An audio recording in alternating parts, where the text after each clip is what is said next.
story in every bottle.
There we go. There we go. Technical difficulties. But now we're getting better. We're getting better, yeah. Yes, that. Hi, folks. I don't know if you can hear us. We are experimenting with lots of new technology, so I'm hoping you're hearing me say this to you. And We're getting better, yeah. everybody's voice coming through fine? How are you, Chuck? I don't know if you can hear us. We are experimenting with lots of Can you hear Chuck is the question. Yeah, that's the big question. Let me say this to you. So hopefully we'll get, folks, if you remember, please like our page or like the broadcast, share it with others if you will, and comment or ask questions. And so we can have you participate in the experience with us. So I see Gary's on and Priscilla's on. Thank you for joining us. We're going to give a couple minutes for others to come on board. We got a fun sort of Valentine's Day twist to our presentation today. So, is your voice coming through? No, I did not come through. I don't exist. Chuck is actually here. We just I'm going to be doing American Sign. There you go. I know three things. How do you symbolize drink wine? Swirl. It will be drink, Swirl. Taste. get in my belly. So See if we can. I don't know if I can get you in there, Chuck. I'm trying. We have Hello. new digital activities here. I see that you're for showing the up, Future. but I don't see you coming through here. Yeah. Why would I not be going through there? I can see me on the VU. I know. All right. So what can we do? How can we get Chuck involved here? I'll do sign language. I'll be the signer. What if you just pass the mic back and forth? There you go. How about this? In between the two of us. Can Yeah. we do that? All right, so what can we do? How can we get Chuck involved here? I'll How about this? Oh, I can hear us. What if you just I hear me. pass the mic back and forth? Yeah. No. Listen, everybody. You can Chuck, hear me. No, you Chuck. can hear me. Can everybody hear Chuck? I'm Chuck. Hey, This guy over Do here. the whole show right If now. you can hear I'll me. be fine. If you can Geraldine me- can hear Chuck. Thank you, Geraldine. Geraldine, Oh my there. God, this Thank is you, awesome. Geraldine. Thank you, Geraldine. Nicholas joined us. Nicholas, Thank you, Nicholas. Nicholas, by the way, everybody, let me just take this opportunity. Nicholas is the wine grower and winemaker at Mermaid Hill Vineyard in Concord. He's been there for a little over a year, and we're really excited. We've been talking to Nicholas and trying some of his products, and he's doing some creative stuff over there, growing grapes organically, and really exciting stuff. So next week at 4 o'clock, Nicholas is going to join us, and he's going to join us virtually. But we're going to he's delivered some of his wines to us, so we're going to get to try some of his wines and talk about some of the exciting things that Nicholas is doing down there in Concord. Really looking forward to it. They've only been I think the business has only been an actual winery for a couple of years, but the vineyard has been there for 10 years or something like that. longer. So, but they've sort of brought it back, and they're trying to make a go of it. And we're really excited to get Nicholas here to talk about it and share yet another New Hampshire winery experience. Yeah. So, Yeah, it was fun when he came up this last summer and brought some of his products, and we got to swap and share, and really some great stuff. yeah, Really. so tune in next Monday at 4 o'clock to meet Nicholas. He's with us here today. You might have some comments or questions, and We'll be here drinking. we'll be here drinking. Nicholas Nicholas's wine. His wine. Yeah, His absolutely. wine. His wine. I love this So- situation. A couple other things I want to bring you up to speed on. You may have received, if you're on our email list, we sent an email out this morning about some exciting things going on. One of the most exciting for us is we're actually going to be open again on Saturday, February 6th. We're going to open back up. We took an extra week to get some work done in the winery and in the deli. And so we took that this week to do that. We're going to get cleaned up this week, and we'll be open on Saturday morning. And we hope to stay that way forever and ever. No more of this closing down. Yes. So I hope you can get in to see us. If not, as always, our wines are widely available throughout New Hampshire through the New Hampshire Liquor Store and other outlets around the state noted on our website. And of course, you can order our wine in 38 states around the country via online. And we just started some exciting new stuff. Yes. Notice the 2 new hats. I No. didn't get my hat. Oh no, I didn't But wear look my at the hat. vest. And the new vest. Vest. We have new merch. And if you looked at our Facebook page, you probably saw the new merch. I posted it recently. But it is online and for sale. You can order it online. So if you're not in the area and you want a new hat that says Hermit Woods, They're really comfortable. This is the first time I've. Yeah, Really, they're great. Really nice. the vests that we have here, we don't have for sale yet, but they're coming. And we have some nice T-shirts, and we have a couple different types of hats, and all available online, along with some other merch. But most exciting is we now have a Valentine's Day package. So right. we packaged together a really great deal, nice dessert wines, some chocolates. We're going to be talking about some of that today, and a couple of our nice new fancy glassware for a Valentine's gift if you're so interested. That can be ordered online, or you can come in and pick something up here at the winery after we open on Saturday. And we also have a gift basket. If you're looking to do something more personalized, you can put a gift basket together. So I think I've done enough talking and promo stuff. Yeah. Let's talk about what we're doing today. So what are we doing today? So we have quite a few different dessert style wines. These are wines that are more intense, have some sweetness to them, and are perfect for after a meal, or even on their own if you're just wanting to sit and sip something that has a little bit of intensity and flavor to it. And they pair exceptionally well with chocolate. Most wines pair well with chocolate. These are no exception to that. So we have 5 different dessert wines to share today. The one we're starting with is our long-standing, oldest dessert wine that we've made at Hermit Woods since early on. It's called Deep Blue. And it's 100% little tiny wild blueberries. It takes about a pound of blueberries to make this one 375 milliliter You bottle. can't even put a pound of blueberries in that bottle. No, you have to ferment them. You have to make it and into pull wine everything first. out of it. But it Yeah. starts off as a big mass of blueberries and ends up with this intense concentrated wine.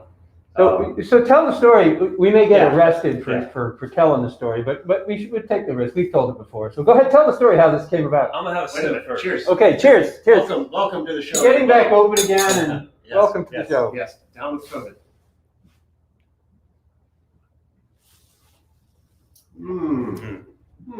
Very nice.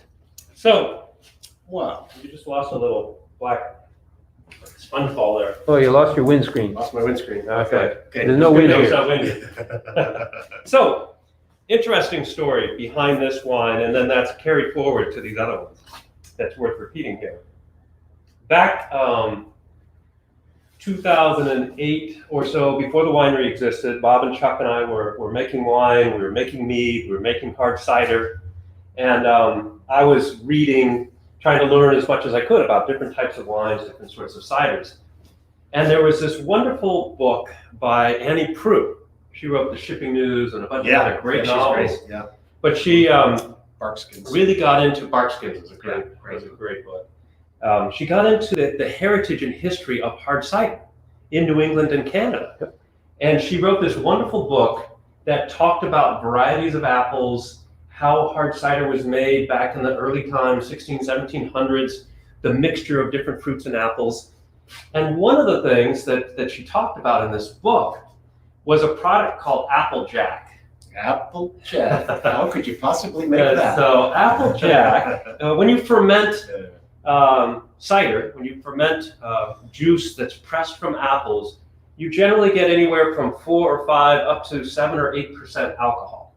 So the old heirloom apples, and those particularly good for making cider, tend to be late season varieties that have thick skins. They're not all that good to eat, but they really have great intensity, and that's what we use in our hard cider. But anyway, I digress here a little bit. This Applejack was a way of sort of fortifying the wine. So great, ingenuity of the 4 people here that we're struggling through the winter, and they're making hard cider in the fall, and they have this 7% drink, and that's okay, but you can drink a couple gallons of it to survive those cold nights. Yeah, that's right. So they figured out that if they took a bunch of this hard cider at 7% alcohol, put it into an empty barrel. They drank a lot of rum. So we were doing commerce by ships all over the place, and they'd bring in barrels of rum. Right. So So they'd have an empty barrel. They would take that hard cider, put it into the barrel, and then roll it outside. Like tonight, it's going to be another single-digit night, and so it gets real cold, and it's hard to freeze alcohol. So what happens is the water in the hard cider freezes. That's right. And all of the flavor, the sugars, the components that make up the flavors, and the alcohol gets concentrated. So in that barrel, you get this thick rind of ice on the inside of the barrel, and the core of the barrel is this thick, viscous, higher alcohol, higher intensity stuff that they call Applejack. What? So you roll it out there for a couple of weeks or a month, and then you drill a hole, put a big straw in there, and have a party. And this stuff's called Applejack. So when I read this, Those old timers were pretty they knew what they were pretty doing. smart. They knew what they were Cookies, doing. weren't I they? assure you there's a practical reason that they did it this way. It was to save time and space, and That's right. generally for the efficiency and betterment of mankind. I mean, they know Right. how to run a still, Right. but you've got this cold weather, you might as well just roll it out Yeah, and no, make mankind better that way. and use your local environment and use what you got, just like what we do here. Right. And why would we think of doing something like that? Because what would we do that with? We didn't make cider at the time. Oh, let's see. Oh, we had Petit Blue. Oh, So we had a blueberry we wine. had a blueberry wine. So I remember running over to the very beginnings of our little winery in your basement, Bob, and I saying, remember guys, I read this thing about jacking hard cider and increasing the alcohol. Let's do that to Petit Blue. Right. We had early trial batches. I was still formulating how many blueberries to use Yeah. in Petit Blue. So I took a 5-gallon bucket I remember that bucket. and filled it with this Petit Blue wine. Now the wine, of course, is like 12, 13% alcohol. So Yep. it's more than the cider to begin with. Yep. Right? Excuse me. And so we put it outside of your backyard there and let it freeze. And it took a week or two, and it just formed like these sheets of ice Mhm. in the bucket. So then we took and shattered all that ice and poured it through a strainer Yes. to hold back all the ice and discarded the ice. And the resulting was this thick, rich, Delicious. concentrated Mm. blueberry product with Deep more alcohol in it. Blue. And what could be more natural than just putting something outside and having the flavors concentrate? It's like putting it into a barrel and letting Letting it it freeze. age and breathe and concentrate and the You know, flavors there come was together. there was one small problem. with Sounds this stuff. perfectly innocent to me. Mm. Yeah, the federal government didn't agree with that. You know, I have to get a formula approved for That's every right. wine that we create. We had received approval for Petit Blue, and I was just sticking it in a bucket and freezing. Well, I told them that what I was doing, putting it in gave a the bucket and recipe. freezing it, gave the recipe, and figured they would just turn around and say, okay, that's fine. And they said, no, you can't do that at all. You're cryogenically distilling. You need a distiller's license. Cryogenically. So you were breaking the law. Is a law. Why? Yeah, Can you break a law when you don't know the law exists? Absolutely. Oh. Ignorance. Yes, I was breaking the law then. Ignorance is bliss. Ignorance So, is bliss. We still make this today. How do we do that? Yes. Because this is legal. It is legal This is legal. You can under buy it our in the wine store. license. today. In the state liquor store, actually. Yeah. Oh, no, that's crazy talk. So- you put it outside and let it cool. No, I don't do that anymore. What? Heck with that. Heck with that. Yeah, it takes a lot of time. Well, you can't ferment something at Well, see, 18%. this is the It's interesting thing. impossible. When we make Petit Bleu, we add some water to balance out the intensity of the berries and make a wine that drinks like a Pinot Noir, like a regular red wine. What I want with Deep Blue is to have all that concentration with none of that water in there. Right. So instead of making Petit Bleu with water and then freezing it to remove the water, let's just make the wine out of berries, straight berries with no water. And let's add lots of sugar, which gets converted by the yeast into alcohol, and see how high it can go. Did you use a special yeast for this? This is a yeast variety that can go up to 17, 18% alcohol. Is that considered champagne yeast? Is that what I understand? This, I'm stalling here because I've played around with different yeast types Okay. in this wine. So I'm trying to remember what I actually use in this particular one. But the strains that I use always have high alcohol tolerance, so that it'll go up real high. A lot of higher alcohol strains are typically used. They're a stronger fermenter, and they're called champagne yeast. And it's not so much that they would use that for the initial fermentation in the Champagne region, but for priming the bottles Right. with the sugar, they could withstand the CO2 pressure and eat up that sugar. So those are the So- varieties. So the final outcome of this experiment was this really wonderful dessert wine. It comes in what, about 4% residual sugar is the finished sugar on this? So it's not overly sweet, No, but sweet enough to be enjoyed with something that has some food that has some sweetness to it. Yep. And about 18% alcohol, thereabouts. around there. Yeah. Yeah. So a little higher in alcohol. So this is similar to a port. Yeah, like a ruby port, a fruit Yeah, forward. a fruit-forward port. If you didn't know, ports, which would only be able to be called a port if it was made in Porto, Portugal, else it wouldn't be able to be called a port. Just like champagnes are only allowed to be called a champagne unless they're made in Champagne, France. However, here's a great opportunity. I have a quiz. Let's ask the audience if they I know. like this. Yeah, let's see. So you're not allowed to call a champagne unless it was made in Champagne, France, with one exception in the United States. And if any of you out there know which location is allowed to call their product a champagne, and you get the correct answer here on your comments, we're going to send you a Hermit Woods wine key. How's that? What a deal. I don't think Geraldine ought to be allowed to answer Yeah, this. that might. No, family or friends can't participate. No family and friends? No, Friends. well, no, Friends. friends, of course, Friends. because they're all friends, but family can't participate. Family and staff of the winery, that's what I meant to say. And those that And- receive cases of this Yeah. champagne. I might add, Well, I know people. We don't want to be given any hints. No hints, like people. No hints, We know Chuck. people who are members of their. Wait a minute. Huh? Somebody says, no, she's not, Marika, you're not eligible. I'm sorry, you're a staff of the winery. We have to exclude you. I apologize. Maybe we could work something out and we get you a wine. That's key. good though. She's thinking about Yeah, it. That's she's great. thinking about it. Yeah, we'll see if she's right. Somebody's Googling it, right? No Yeah. fair Googling. You need to know the answer. Yeah, it has to be a Google-free answer. Just So anyway, we can go on. If somebody So- comes up with the answer, that's great. Right. You're in the contest. But so anyway, so a port is the same as a champagne. So we really digress there, do we? Yeah, So- a port is not like a champagne. No, I mean a port. Port and champagne. See, it is a higher alcohol. It is. Port It is from higher Portugal. alcohol. Champagne is from Champagne. No, so a port is from Porto, Portugal. So we should So just they're a call lot this alike. Hermit All Woods. right, let's dial this back in. So a port is made by growing a classic grape. There's do you know that the varietal of grape that is typically grown in? Tinto Nacional. Tinto Nacional. Okay. So this grape is grown and then it is fermented and left a little sweet. They stop the fermentation early, so they're retained. And how some did they sugar. stop that fermentation? It's about 3 days. They stop it by Stepping on it.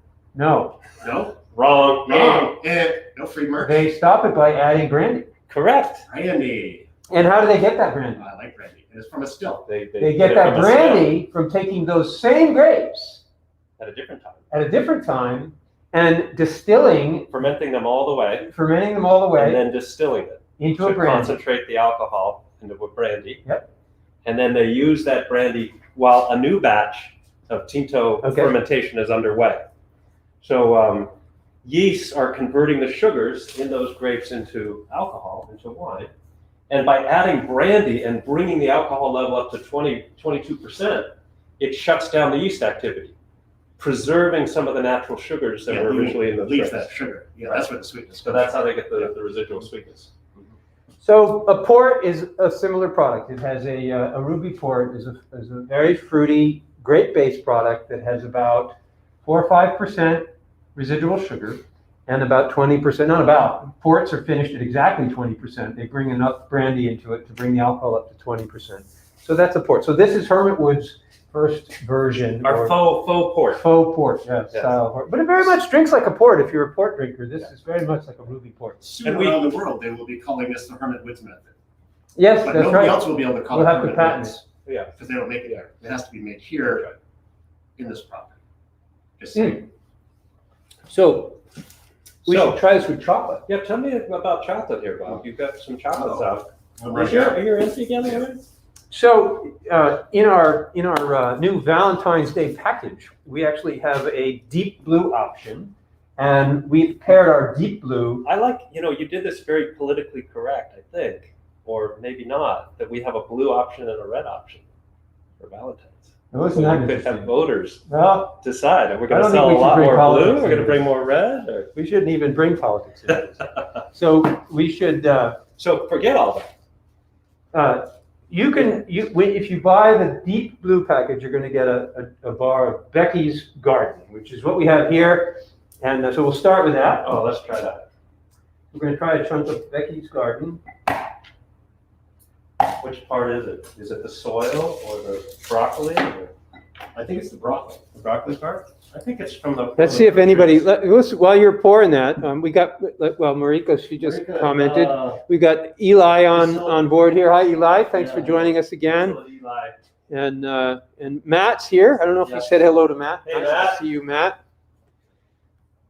So nobody seems to have come up with the answer yet. Says it's mums and now, but it is not mums. It is not mums. Not mums. Sorry, Priscilla. You are Getting warm there, though. Getting warmer, It is yeah. California based. What? That's I not thought we were getting what? That's Yeah, a clue. those are I thought we clues. said no Come clue. on, there's 4,000 wineries out because- there. Come on. 10,000 We've given the wineries. answer to this before. We People have. have been paying attention. They might have heard this from us before. Do you remember the answer? I sure hope so. All right, so let's try this chocolate. So the way you want to pair chocolate with your wine is, first of all, you put a little piece of chocolate in your mouth and chew it up and swallow it, taste it. So you start to know what your chocolate tastes like without the wine. And then put some chocolate in your mouth and chew it up and pour the wine over the chewed up chocolate and chew the two together in your mouth, and you'll really get a sense about how they marry in your mouth. So Wasn't there a group that was taking chocolates and wine and putting the wine in the core of the chocolate? what's that? Cordials? Cherry No, cordials? like a Yeah, there is. cordial with wine in the brandy. chocolate. Yes, we're actually going to do that. I thought we were going to. We're going to partner with a chocolate company in Manchester, and we're going to put one of our wines in the chocolate. We're going to do that. It's coming up. Mm. That was going to happen right around the time we closed That in was March. that week, because it was a year And ago. so we canceled it because Yeah. we couldn't sell it because we were going to be closed. So tune in. We will have some of Hermit Woods wine inside of a chocolate. Inside of the chocolate. I'm excited about it. Yeah, that's really good. So That's quite nice. Yeah, You get this this rich slurry of chocolate in your Yeah. mouth, and then you pour this cool, rich, Yeah. bursting blueberry alcoholic drink on top of it. You swallow them together carefully, Carefully, that's what happened. I swallowed them together. and it's really quite delightful. Yeah, it is. The chocolate adds that richness. The reason chocolate goes well with a lot of wines is it coats your mouth. The butters, the oils in there, the fats coat your mouth, and then the grippy tannins of the wine can no longer grab your skin. It's a different effect in your mouth, and the fruitiness of the wine comes out. Oh. Intensifies it.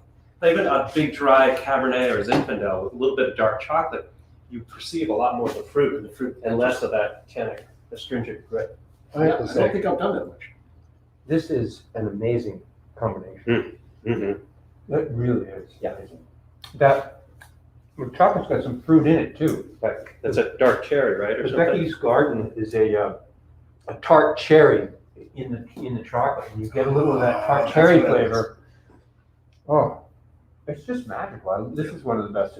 This wine with chocolate is one of my favorite ways to end it. Imagine if you gave this to your significant other for Valentine's Day, and you had it together, and you put these in your mouth and mixed them up. Wow, sparks! I'm telling you what, this is the thing. That'd be nice. This is Well, the thing.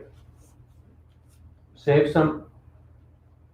Oh, Oh, we have other wine. Yeah. We're going on for other wine here, Bob. but in the deep blue package is a bar of 50% dark milk chocolate. Oh, look at that! You got some. From Loon Chocolate. So we didn't talk about the chocolate. You guys know already. I think many of the folks who are here already know this, but Winnipesaukee chocolate is made here in the Lakes region. It's made by a couple that live in Wolfboro, and they make this in a home operation. It's such great stuff. And it's fantastic. They've been making it and selling it with us for 7 years, 8 years Yep. now. And we love them. They come and visit us usually on Valentine's Day. Because of COVID this year, we're not going to do that, but we will again in the future. 22. But really, if you can support these folks at Winnipesaukee Chocolate, it'd be much appreciated. They're great people. And then a new chocolatier on the market today, Loon. He opened up a couple of years ago, and it's interesting. The gentleman who started this used to be a brewer. He used to brew beer at one of the big breweries. I don't remember which one, but he got sort of disenchanted with the world of brewing and wanted to find some other place he could use the same kind of talents. So he's one of the only chocolate makers in New Hampshire that's making chocolate from the actual raw beans. Well, because then he gets to ferment. Well, there you go. That's the only way. If you're packaging or buying chocolate that's already chocolate and remixing it with other things, you don't get to go through the fermentation process. So he's making chocolate from whole beans. Quite a process. Google Loon Chocolate, and there's some videos on his website. Oh, really? Show I'd some like of to the see ways that. Yeah. that he has to make it. Where is he from? I don't know where he's originally from, but he's down in Manchester, Manchester. or in that somewhere down there. I think he's right in Manchester. Sweet. But he makes amazing chocolate, and so we're going to crunch some of that up. So this is in In the blue, the deep blue the pairing. deep blue. You get there's a bottle of deep blue, 2 glasses, a wine key, and 2 bars of chocolate. Valentine's Day. Wow. And do we know how much that costs? Somebody came in. Is that like $3? I wouldn't be able to buy that for $2. That's about 1995. 55 or 55. 54, I think, something like that. Well, You know, this chocolate, much different flavor. much different. Becky's It's Garden really goes. Becky's was fantastic. This is really rich, really flavorful. I found the Becky's Garden would go with it better, and you know why? I think I remember why. Because I've done this before. The deep blue goes better with a darker chocolate, a more bitter chocolate.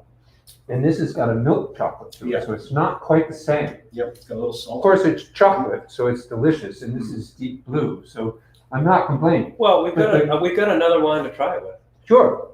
But it is interesting, the difference. I mean, it's quite startling how different those two came together. Yeah, I think Becky's is nice. This is really nice too. It is nice. Yeah. The chocolate's delicious, The chocolate is just fantastic. but I think But it is more for those that are not dark chocolate fans. This fills that niche of having a little bit more creamy, less upfront chocolate. Well, it's super chocolatey though. All right, so this is to clean your glass. Before we leave before we leave Deep Blue, I wanted to mention, we don't have reserve. You want a reserve? No, that's all right. Of course I do. Happy to go get one. Don't you think we should try a reserve? Yeah, I mean, I think so. Well, Ken gets a reserve, I have some really great news for everybody. We just made the decision a couple days ago. Typically, Deep Blue has sold for $32 a bottle, and we have decided to sell Deep Blue for $19.95. We have because of COVID, we have excess supply of it. We haven't been able to sell as much wine this year, so we're going to make our dessert wine available at a much more affordable price. And so from today forward, Deep Blue out of the tasting room and online will be $19.95 a bottle. Now, that will also follow in the liquor store, but the liquor store system takes a little more time to change prices. So you won't see that new price reflected in the liquor store for probably a month or two, or we're not sure exactly, but it will happen in the liquor store as well. So we're excited about that. And that is part of the reason that our Valentine's Day package with the Deep Blue is coming out quite economical, because we've dropped the price quite a bit, and then we've dropped the price across the board of everything by another 15% by buying the package. So it has this loon, and then the purple So this garden. the 2 chocolates, Yeah. and the 2 glasses, 2 glasses. and the wine key, Wine key. and a Hermit Woods wine key. And 1 bottle of Deep Blue. So there's the package. We emptied the bottle, so you don't want to get that one, but Yeah. that's the package right there. This one was sold at a reduced price. Yeah, That one, it's online if you want to check the price. Yeah. All right, clean your glass again. Let's see. Go to a different wine. So Janice Sullivan is on. She's a lover of Deep Blue. Oh, look at Priscilla. Actually removed herself from the competition because she Googled it. She did go. So she was nice. That's very honest of you, Priscilla. Thank you for being upfront about that. Gary says champagne in France only, but no, that's not true. You can legally call this wine a champagne. It's the only winery in the United States where that's the case. Yeah. I don't know if there are wineries in other parts of the world that might be the case too. I don't know. But the only winery in the U.S. that I can think it's global. globally. I think France shut it down. So the reason is this winery, this is a clue. This winery's been around for longer than this process, than the French, the legal process the French went through to shut it down. Right. So this winery is over 100 years old. Yes, I think well over 100 years old. Yeah. So, let's see. And it's a brand that it's on the shelves of all the stores, all the local grocery stores carry it. But I'm not giving clues. Priscilla wants to know if we suggest keeping it in the fridge or the freezer. Oh, Freezer? No. No freezer. No. You keep the Deep Blue in the refrigerator. Yeah, Serve it nice well, and chilled. Although, I like Cellar too yeah, for especially most for wines. dessert. So I like, there's a little bit in your glass to clean the glass, and then there's some there. So to answer your question about temperature, quite often, especially in the United States, we tend to drink red wines in a warmer format. You know, they leave them on the counter or whatever. And white wines, we tend to really chill down. And rosés, we really chill them down. And that can work pretty well at times, but the character of the wine, I think, in almost all cases, is best in a 50 to 60 Fahrenheit temperature range, like coming out of a cellar. The white rosés are not so cold that it reduces the aromatics. The reds are not so warm that grippy, dry astringency hits you so hard.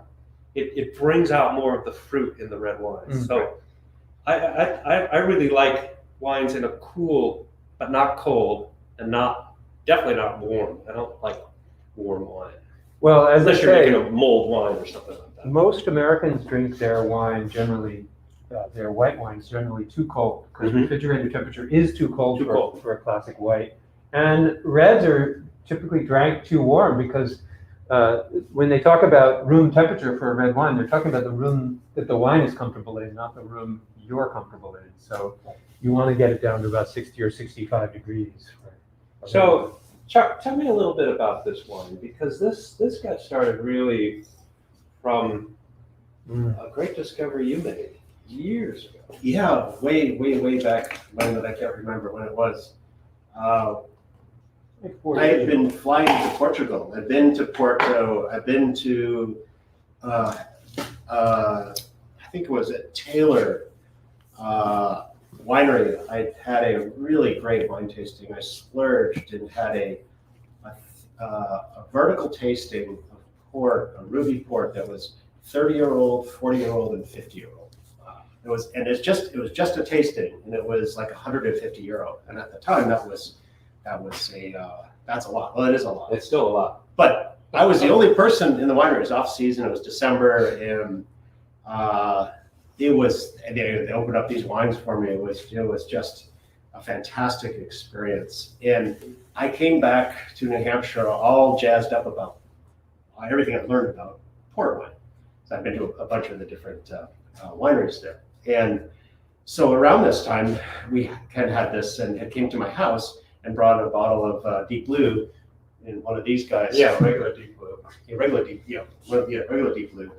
And we had some of it I put it in the back of my refrigerator and left it for probably 3 months, honestly. It was there for a long time.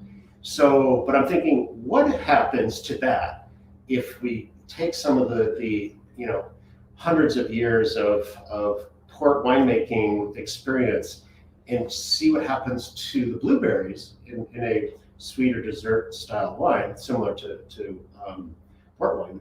And Ken came over for dinner, and maybe Bob was there too, I don't remember that. But we were looking for something for after dinner. I was like, oh, looky here. What do we have? Is some of this very old, possibly open, gone spoiled. bad, open wine. And we poured it. I love when he shares It had spoiled stuff. You're right. Well, come to my house. Ken, Come to my house, and you'll get whatever in the back of the refrigerator. But in this case, the back of the refrigerator had the wine had taken on this great raisiny, rich hazelnut. All those things that are delicious about port were in that Deep Blue. Yeah, it was quite amazing. And Ken said, "Ding!" The light bulb went on. It's like, well, why don't we try making this in a barrel and just not topping it off? Yeah. So part of that, and so this Deep Blue Reserve starts off as Deep Blue, but it's a completely different product in the end. Yeah. And the product comes about following those port approaches. You had 20, 30, 50-year-old. Those are wines, fortified wines that were in barrels for 20, 30, and 50 years. In a barrel. That's true. That's true. And so what happens in a barrel is a lot of oxygen transfer. It changes things. It oxidizes the wine, but sort of in a controlled way. And there are some yeast and bacteria that can actually form on the surface of the wine in the barrel. As it evaporates, the wine level shrinks in the barrel and exposes a large surface area. Most wines, Cabernet, Chardonnay, you don't want that. You don't want to expose that. You're going to change the fruit and character of that wine. And so you don't want to have that happen, and you top up the barrels. Every month or two, you go in and you fill them back up again with more of the same wine. So in this case, we went down that road of playing the Portugal sort of approach here, port approach to it. And I took a bunch of the Deep Blue and put it into a barrel, and then didn't top it off, and just let it start shrinking. Just like in Chuck's fridge. Just like in Chuck's fridge, but in a barrel. In a barrel. Much better. And it goes through this transformation, and it varies on the size of the barrel and the type of wine. The vintage that we have out right now is the 17 vintage. And this, if I remember correctly, was in the barrel for almost 2 years. And I would check it every month. That's the best part of this job. Checking the barrels. And I just checked on the 19 that I have in barrels in the back. And they still need more time. It's interesting. As it sits in the barrel, it loses some of its fruitiness, but then it starts to gain some of these secondary flavors and aromas, these dried fruit, these oaky profiles, these different things. Yeah. And the grip intensifies and all of that. Yeah. Mm-hmm. So it's really. So this is our This goes well with the Loon, by this the way. is our Deep Blue Reserve. Deep Blue Reserve. And we are going to bring the price down on this. I don't know if we agreed on a price yet, but this is going to come down. We were selling this for $49.95, is that what it was? So it was $49.95, but since we brought Deep Blue down, we decided we would bring the Reserve down as well. So make this a little bit more accessible to you. It's quite a different wine, very different than I the. love this stuff. I could drink This is more, has that more tawny character. A tawny port, if you didn't know, a tawny port has to be in barrel for 3 years in order to be classified as a tawny port, as a minimum. Whereas a ruby port is not barrel aged at all. So this is more characteristic of a tawny port. If you like sweeter, fruitier wines, the regular Deep Blue is the way to go. Absolutely. If you like a dry, grippy, tawny port, this is the way to go. Right. A completely different product. This has got a big mouthfeel, a big astringent grip on the back end of it, and all sorts of complex aromas and flavors. So I'm going to try it with the dark. If you- Becky's Garden first. Yeah. If it works like port, if you bought the Deep Blue and put it in your cellar for 30 years, it would start I don't to think take. it will do that, Chuck. You don't think it'll do No. that? Because I think the There's no oxygen reason. transfer in the cork is not enough. So it won't change? It might take 60 years. It'll take 60 years. So if you have 60 years, never mind. Do you know up underneath the floor in our tasting room, we laid the floor in our tasting room. Yes. And 8 years ago. 8 years ago, and at the time, we took a bottle of regular Deep Blue and put it in the floor, underneath the floor. It's Yeah. still up there. It's buried in the floor at the winery. So 60 someday. years from now, In 1,000 years, when 1,000 they're 1,000 years, when they're excavating, they're going to find this, and what do we have here? And it's going to be the elixir from the past, and it's going to be unlike anything that anybody's ever had. it You might know. completely fall apart too. Yeah, coming out. You know, we got to bury one in the third floor now. Of course. We got to do that soon because the floor's going Well, down soon. Yeah. So we did have an answer. Chuck evidently gave a clue. I don't remember what the clue was, but Gary took advantage of whatever clue he said that you gave, and Without Googling? he said because of Chuck's clue, he came up with the right answer. Well done, Gary. Corbel. Corbel is it. Corbel. Cheers to Corbel. I don't know. I love Corbel. Remember going there? Remember? Yes, we We went went there and visited it. Yeah. They're doing a lot of fun stuff. Their wine club is great. Their champagne is excellent. They've got a lot of different products that you get as a club member. And I was shocked, but I can't wait twice a year to get a case of Corbel champagne, And I can't wait to come over to your house and drink and it. it disappears like this, right, in 3 days. I love it. So there it is. It's a heck of a So Corbel has been making champagne for 140 years. 140. So long before the French took issue with the, Using the name, which was quite recent, 10, 20 years ago. yeah, I don't remember. But since that was the case, they fought for the right to continue to call their product champagne. So there it They is. had some good lawyers. Yeah, they did. Are we pairing this with both of the chocolates? Yes. You could do all you want. I'm just sipping this stuff. I'm trying it with the Loon chocolate. Next is the more of the milk chocolate. Some people like having chocolate with this, but I think it's less so. You know, there's an interesting concept in the world of making wine called a solera. And the solera, they do this in Portugal, and some of those wines that you had will go through the solera. It's Sure. basically a stack of barrels.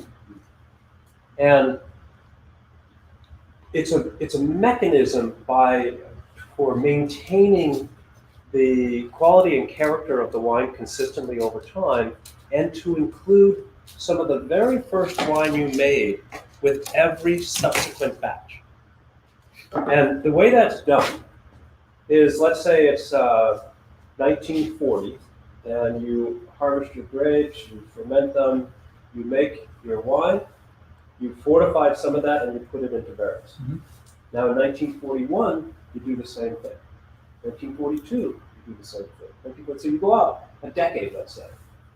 Now, the first batch that you made in 1940 has been in barrels for 10 years. So you want to start bottling that down. So in 1951, you do your whole batch, and before you go to barrel it down, you take half of the wine out of the first barrels you did, 1940, and you siphon that out, half the barrels. It's evaporated quite a bit. You take it out, and that you bottle. And then you run off half of the wine out of the 1941 barrels into the 1940 barrels, 42 into 41, 43 into 42, 44 into 43. You cascade all that wine downwards. And then you have your latest vintage that goes in and fills those top barrels. And you do that each year. So all the time you're taking wine off that bottom barrel, and it has still some of that original wine in it. And there's some Cellars that go back into the 1800s that are still used. You had some from Hazlitt when we went to the Finger Lakes. Right. Remember that? Yeah. They Where bought they make, Harvey's Bristol Cream Sherry Company, I think is what was originally there, but they had this Solera method, and it was just dynamite. Yeah. That's where they make done. Black Cat, right? Black Cat, they make Yeah. Black Cat, yeah. Yeah, the hot tub one. Yeah, It's not Black Cap. It's no, Red Cap? Red Cat. Red Cap? Maybe Red Red Cap. I think it's Red Cap. Yeah, the hot tub one. But they're. Anyway, so we It don't just have sits- it the just sits space outside, or right? format to do the full Cellar. Yeah, they sit outside. In the heat, So they the get to be season- so the super season hot in the changes, summer, it gets cold really in the hot winter. and cold. It's a part of the part. I like that part about it too, because it's not like it's got to be 65 degrees in a cellar in a barrel somewhere. It's It's very just out in the natural. field Very somewhere. natural. It's just whatever it is, gets hot, it gets cold. I think Someday. it's fantastic. Remember Carlo DeVito had his little shed Oh, out he's back got in a his little place? Yeah, When he he- was If still Carlo can do it, come Yeah. on, Ken, Yeah. you can't complain about Don't work space. it out. Carlo Don't had work it the out. smallest So- one. So I do a faux Cellar. Okay. So the very first batch of this Deep Blue Reserve was done in 2013. Yep.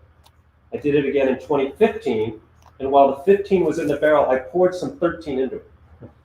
And then when I was making the 17, which is what we're drinking now, there's a couple bottles of 15 and a couple bottles of 13 mixed in this. That is So every Deep Blue Reserve is going to have all the just a previous small years amount in of a the small previous amount. year, yeah.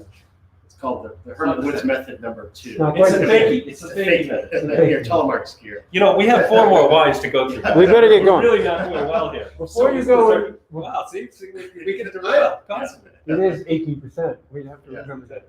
Right. So before we go on, we have a question from the audience. Mm. Donna Garnett wants to know, do you make any wines from lemon, or is that a bad idea? So this touches on 2 points. Yeah, so citrus, lemon, oranges, things like that pose a good challenge for fermentation because of the high citric acid component of it. But it is done, especially in warmer climates where those fruit grow well. Our focus at Hermit Woods is to work with what grows well naturally here in New Hampshire and the surrounding areas. I have yet to find a wild lemon tree. I have found plenty of wild apple trees, plenty of wild blueberries when we ride our mountain bikes. So I have not fermented any citrus. This most citrus thing that we work with is a kiwi berry, Right. which grows in this environment. Yeah. I So think the real key takeaway is maybe somebody could make a wine from lemon. I don't know. Oh, yeah.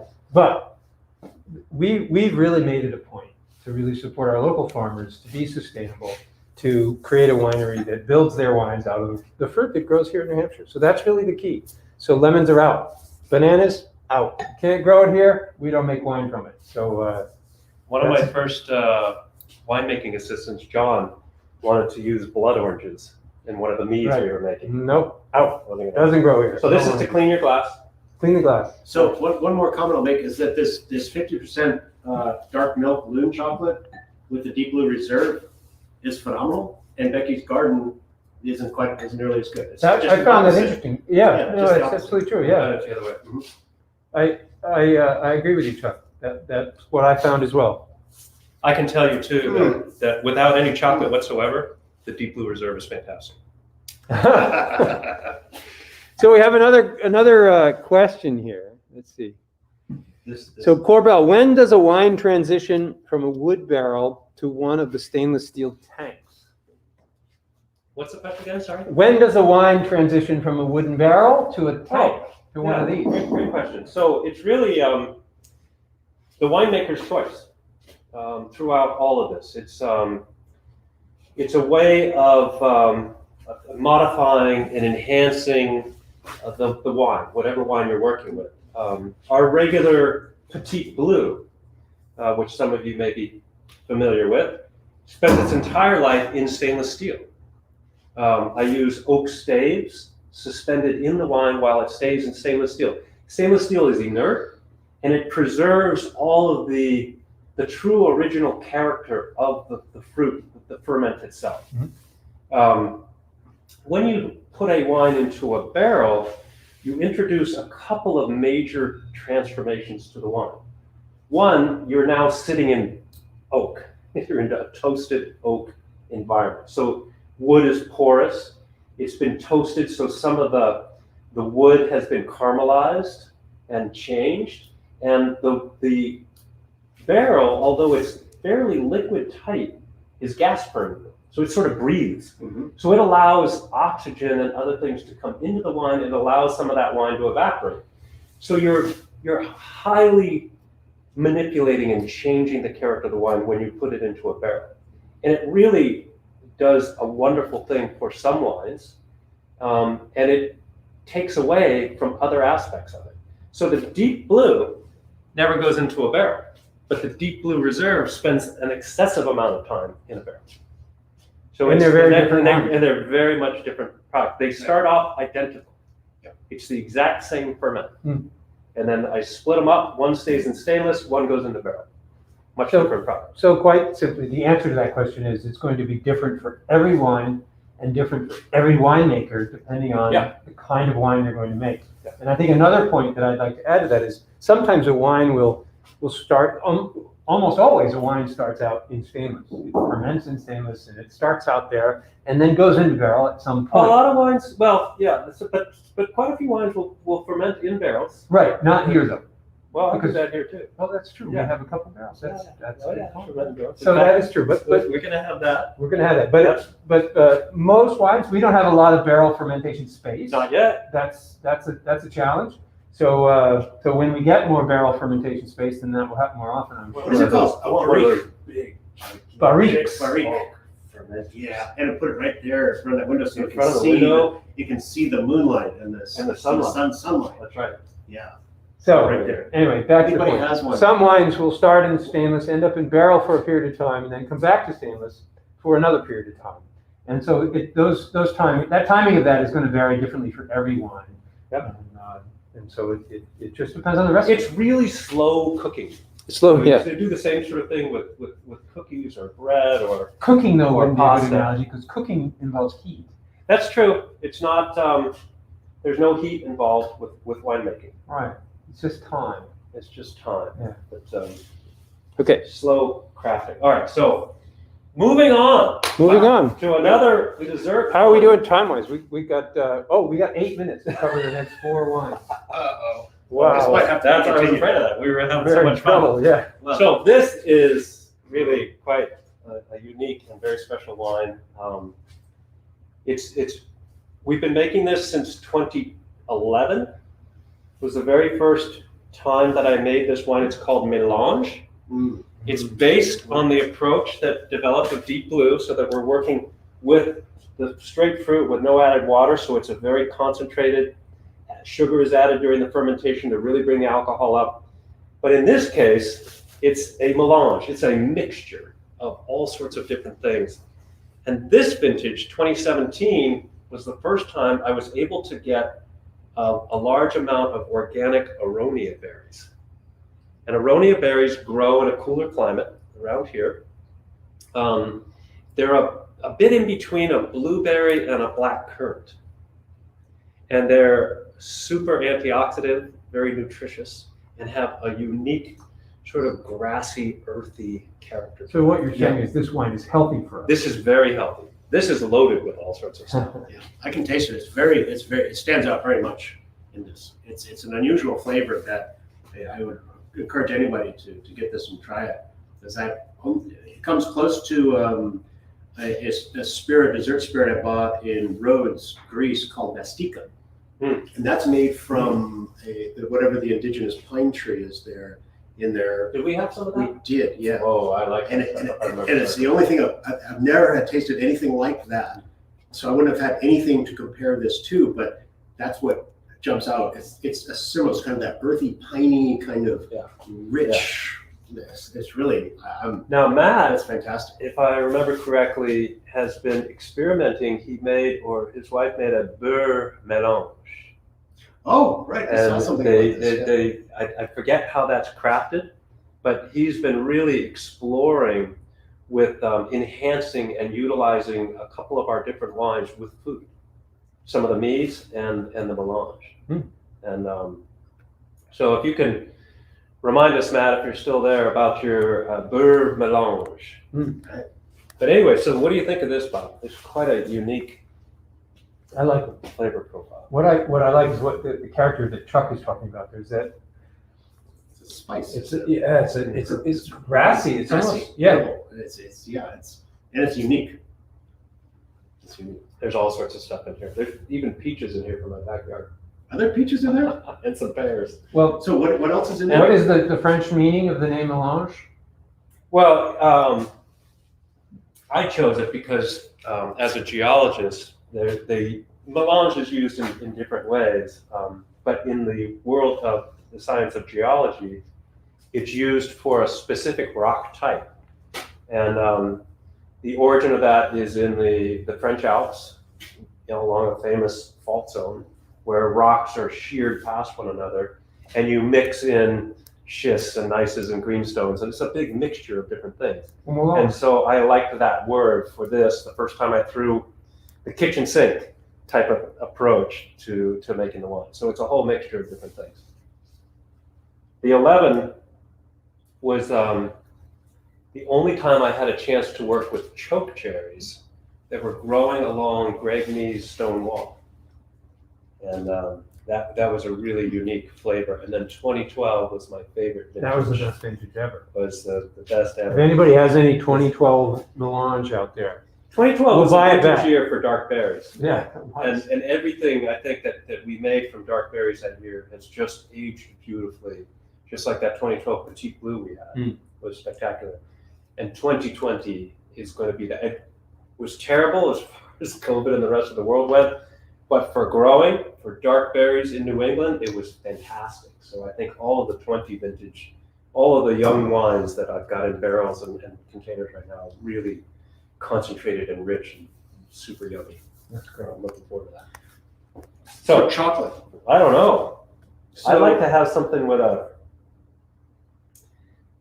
spice or some herbal component. right. So I'm just gonna give my thumbs up, thumbs down as a myth.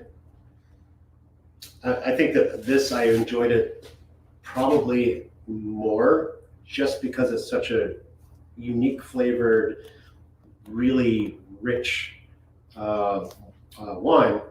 The chocolate for me didn't really make either of them better. Whereas with the Deep Blue and the Deep Blue Reserve, different chocolates actually made the experience more delicious. So there it is. This is so, I don't know, it didn't, that was my impression. Well, it might be we just need a different kind of chocolate too. And, right, so then the question would be, and I think What maybe kind of chocolate? what kind of chocolate would be the one that would bring I like it with the dark Becky's. It goes with that. Yeah, I didn't think it didn't go with anything. I just didn't think anything else better. Yeah. Well, you got to remember, we're starting with some of the most delicious wines and chocolate. So, I mean, you're starting in a really great place. Anyway, This is an indulgence tasting. yes. This is a flat out deep indulgence We're tasting. gonna have dinner after this. Yeah. That's gonna be interesting. No, maybe not. Somebody's got to finish this one. I opened the next one because we gotta move along. Why? Were you have to be somewhere? No, but we Yeah. want to be respectful of our audience. We have an important business call in 1 minute. All right. So this is our deep red. And Oh. since deep red is one of our Valentine's Day specials, want to make sure we cover it. That's good. Yeah. And what chocolate goes with that? That's a good question. I have to look. Was that Little Squam? No. Becky's. Oh, Becky's. Our tasting one. Well, yeah, but we picked another one for the special. And I have to look it up. I don't remember. So this was a fun wine to develop. Yeah, so tell us about I started in 2016, and with small 5-gallon batches of the wine. Wonderful grower of sprayless fruit, just up the road here, Ben. And he has these wonderful raspberries that he grows. And they're a late season raspberry. They come ripe in like September. Mm-hmm. And they're intense and flavorful. They're just the best tasting raspberries I've ever had.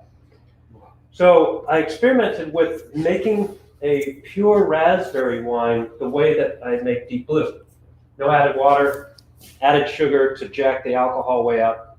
And on the side, I made a batch where I used honey instead of sugar.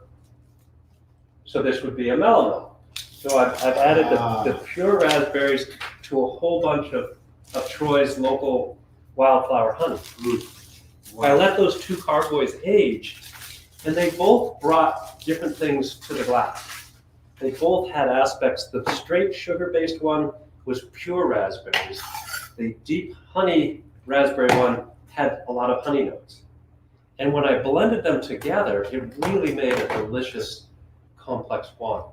So the way I scaled up and made a full batch of deep red in 2018, which is what this is, was by using a good portion of honey, but also some sugar added to the organic raspberries that we got. So this is complex raspberries, always start to finish, just aroma, flavor, finish. It is. So Marika has helped out with, she pointed out that it's Christmas. Christmas Island. Christmas Island is the Winnipesaukee chocolate that goes with the raspberry special. And I opened some up for you. And then the Loon, the chocolate from Bolivia. So this is the wrong one. I got the wrong one. It's the Bolivia chocolate from Loon. So this is the Bolivia, 72% from Haiti. But we have a Bolivia. a Bolivia Loon chocolate. So, but we'll get to try the Christmas Island with this. Hold on for a second. Just taste the wine on its own. Yes, and the Christmas Island, by the way, is with cranberries. With cranberries. And that makes sense. Those tart cranberries would go with this tart character of the raspberry. Very So different. comment on the wine itself on its own, and then we'll do it with the chocolate. Yeah, I had the wine and I tried it. It is absolutely exactly as you described it. It's just the wine version of this delicious fruit. It's like you're out in the raspberry patch picking raspberries and eating them. They have that sweet explosion and this great flavor. You can only get it in that moment when you eat them, because 5 minutes later they're not quite as good. That's this. And there's honey? No, don't get it. Yeah, so if you had this without honey, just straight raspberries with sugar ferment, you would detect what the honey brings there, and it brings the mid palate weight to the wine from the honey, and there's a complex floral sort of component that's lifting sort of the raspberry notes up out of it. Yeah, it's delicious. It is good. It's quite different than the other two. The three that we tried. But it's really very special flavor. I have two more experiments back over there on the shelf, 5 gallons of each. That's strawberries, pure strawberries. Oh, wow. One done with sugar, one done with honey. But quite honestly, they're not as good as the raspberry. Do you ever think of a barrel-aged version of this? That would be fun. I could do that. Sort of the port style, the All tawny the barrels port are style. full though. Oh. We just bought 8 new ones, and Should we they're get new all barrels? full. What's that? New barrels? We need more room then. We're done with more barrels. Okay, so how does this taste of chocolate with a little with the cranberries in it? And I want to put up there. Matt wanted to know if we wanted the recipe. He says, let's see, do any of you young guys want the recipe for bière mélange? Had it on quality mahi Saturday night. It's amazing. Goes very well with filet mignon too. He does an incredible job with flavors and foods and things. Just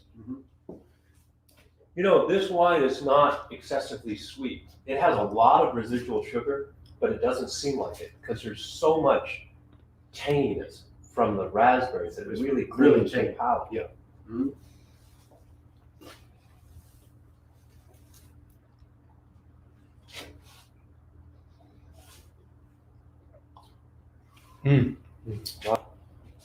It's really nice with the chocolate. It is. It's really nice.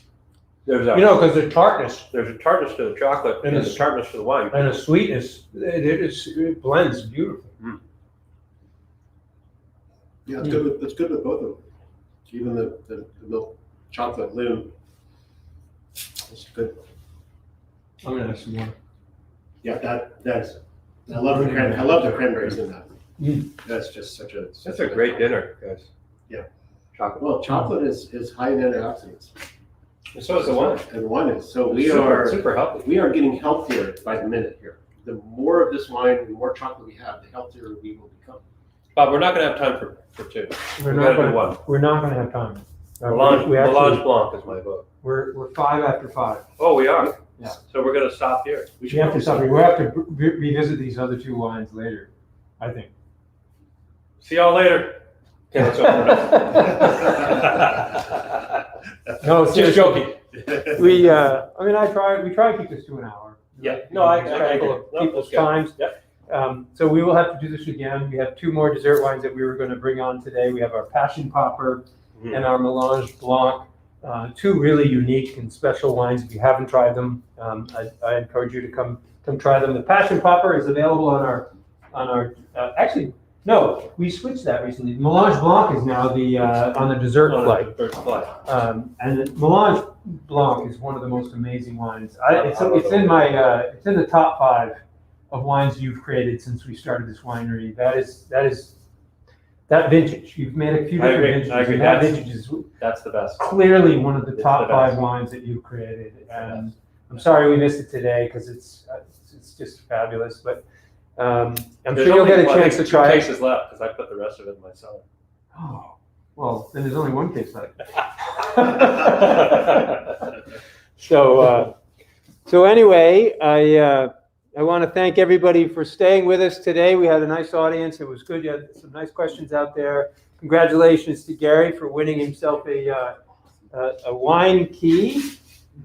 So we'll next time we see you, or we'll mail it to you. Either way, thanks for playing our game. We've wanted to do that for a while, and we'll look forward to see you next week. So if you hadn't heard, next week we're going to be on with Nicholas Kimberly. Yes. He's the Nico. wine grower and wine maker from Mermaid Hill Vineyards in Concord, one of the newer wineries in the state. And he's growing organically hybrid grapes in the Concord area. It does biodynamic work as well. Biodynamic, very interesting guy, has lots of interesting things to say. He also, he sort of apprenticed under Lagargista Very cheap. in Vermont. One of the really most popular and amazing wineries in Vermont. Yes. If you haven't tried Lagargista wine, we recommend you look them up as well. So he learned from working there for several years before coming here That's right. and applying his skills. So we're going to learn all about that when we meet with him next Monday at 4 o'clock. We are trying to get better at having a little advance notice about what we're going to talk about, so you guys can decide whether to join us or not. So we're trying to keep that posted on our website at least a week or 2 out. And One thing that's certain, though, we will be drinking. every Monday at 4, you Every can Monday count at on 4. the 3 of us drinking wine together Will it always be of wine, some Bob? kind. No, actually, that's a good point. Just We throwing just- that out there. We just threw the concept out there, and let us know if you don't think this is a good idea. I'd be happy to hear from you. But we sell all these wonderful beers from local brewers throughout the New Hampshire area, and we thought maybe we should take a steer away from wine for an episode and try some of those wonderful beers that you can buy here in our deli. So maybe in the next couple weeks we'll do a beer episode and we'll sample some local craft beer. We should think about a brewery. Well, let's think about that. All right, so we're going to think about a brewery. You guys hang tight. We'll get back to you next Monday. I hope we see you soon. We're going to be open on Saturday, Yes. and I know Gary says he's going to Thank be you here. all. So Thank you very much. Thank you all. Cheers, everybody. thank you. It was great having you with us today. Cheers. Cheers.